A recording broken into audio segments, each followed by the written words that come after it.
Hutang negara nilainya lebih dari 18.000 triliun jika hutang APBN dijumlahkan, kemudian kekurangan atau selisih minusnya anggaran belanja, ditambah lagi utang BUMN, bangkrutnya BUMN karya-karya yang overinvestasi, ditambah lagi pinjaman dana haji, kemudian kewajiban bayar bunga jatuh tempo di tahun 2025, dan lain sebagainya yang dipakai selama pemerintahan kemarin itu dijumlahkan, intinya rungkat aja anggaran belanja yang dilakukan oleh pemerintahan yang dulu. Di sisi dunia, ekonomi efek perang Rusia mulai terasa di belahan bumi lainnya. 1 tahun awal perang hanya Eropa yang merasakan negatifnya. Sekarang seluruh dunia mulai merasakan turunnya permintaan dan turunnya kemampuan daya beli hampir di semua negara. Tiongkok menurun hasil industrinya. Di dalam negeri hancur industri properti Tiongkok yang dulu merupakan 25% GDP nasional, sekarang di bawah 10% GDP nasional Tiongkok yang didukung oleh properti, mengakibatkan industri berikutnya berantai runtuh, yaitu manufaktur. Kalau Amerika sudah kena resesi dalam 2 tahun belakangan ini, maka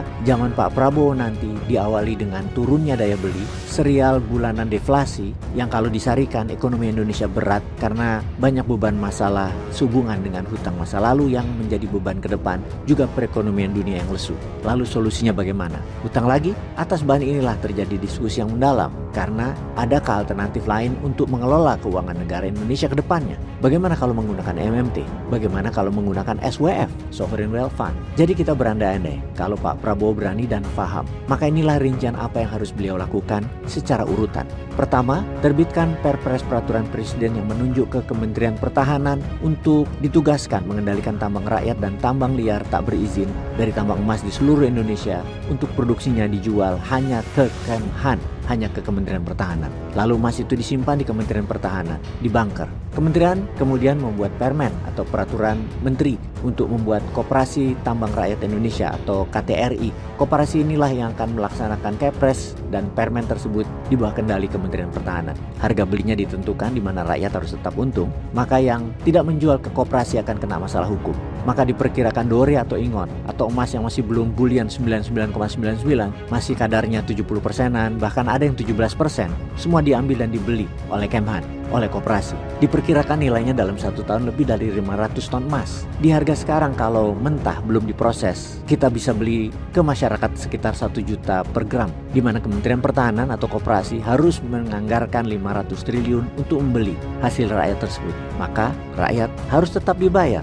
Pertanyaannya adalah dari mana uangnya? Maka disinilah keberanian seorang pemimpin diperlukan. Pertama, 1 dari 4 bank BUMN jadikan bank Kementerian Pertahanan atau dikelola oleh Kementerian Pertahanan. Katakanlah bank itu adalah BNI. Kemudian dana yang 500 triliun dibutuhkan dengan adanya 500 ton emas hasil tambang rakyat tadi, maka harusnya berani mencetak 5 kali jaminan atau senilai 2.500 triliun. Uang tersebut kirim ke BNI yang 500 triliun untuk membeli tambang rakyat atau hasil tambang rakyat, yang 2.000 triliun adalah uang fresh money yang akan disalurkan hanya berbasis proyek produktif. Tidak boleh untuk membangun IKN karena IKN tidak produktif.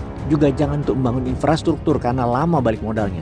Namun untuk UKM ekspor sangat bisa dibiayai tanpa bunga, hanya kepada mereka yang ekspor prioritas pertama. Kemudian untuk proyek perumahan rakyat misalnya, karena itu cepat sekali rakyat butuh dan rakyat langsung bayar dengan harga murah karena nggak ada bunga. Kemudian proyek manufaktur produksi untuk peningkatan nilai tambah dan lain sebagainya. Bayangkan, negara dan rakyat dipaksa produktif karena bisa tiap tahun ada fresh money yang akan membuat uang beredar di masyarakat atau easy money berputar dan akan membuat harga jual produk Indonesia ke seluruh dunia sangat kompetitif karena murahnya biaya uang 0% dan bahan baku melimpah untuk jadi furniture, pabrik baterai, perhiasan, makanan, handphone, TV, mobil, chips, dan banyak lagi.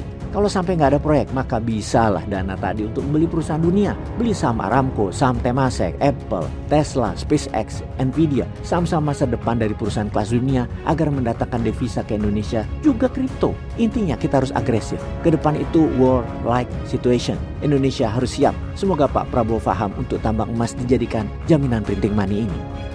Peace.